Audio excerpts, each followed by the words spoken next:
And then, of course, we then go to talk about things like the fossils. What fossils were formed during Noah's flood versus fossils that weren't formed during Noah's flood. And so we have a fabulous fossil here.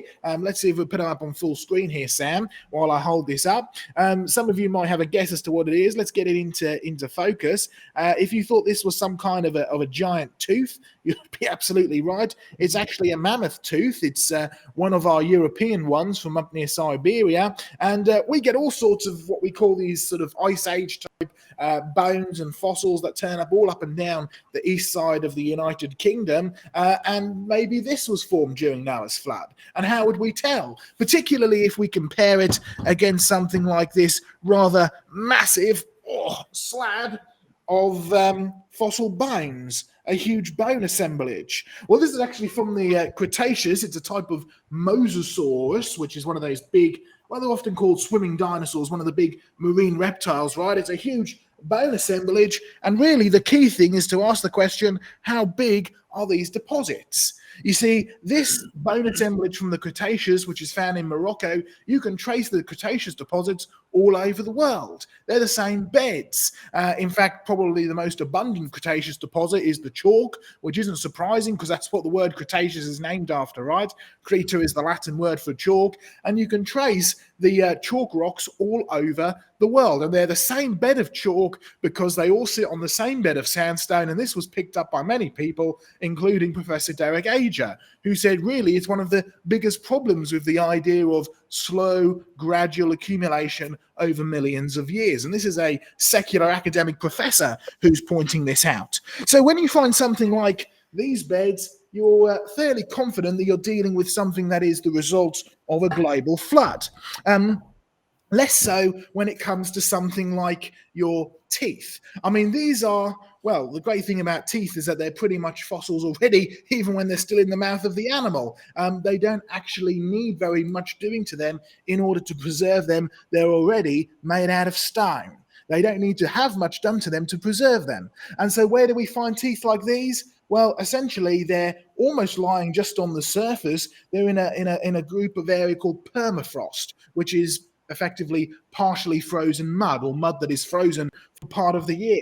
And so this is found inside the permafrost. It's not in a big deposit. It's certainly not in a very deep deposit. And really the only thing that's kept it going is the fact that it's been very cold.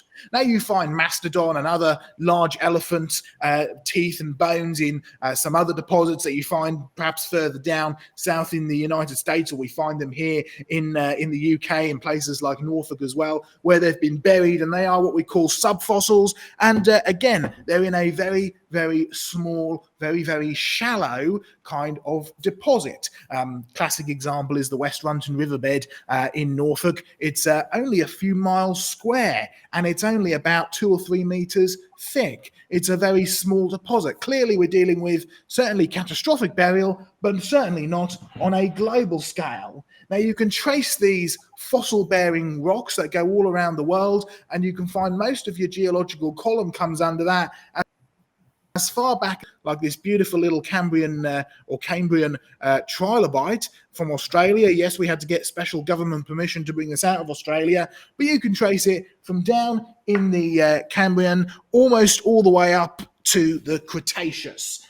Beyond that, you're generally dealing with deposits which are not global, generally dealing with deposits that are much, much smaller.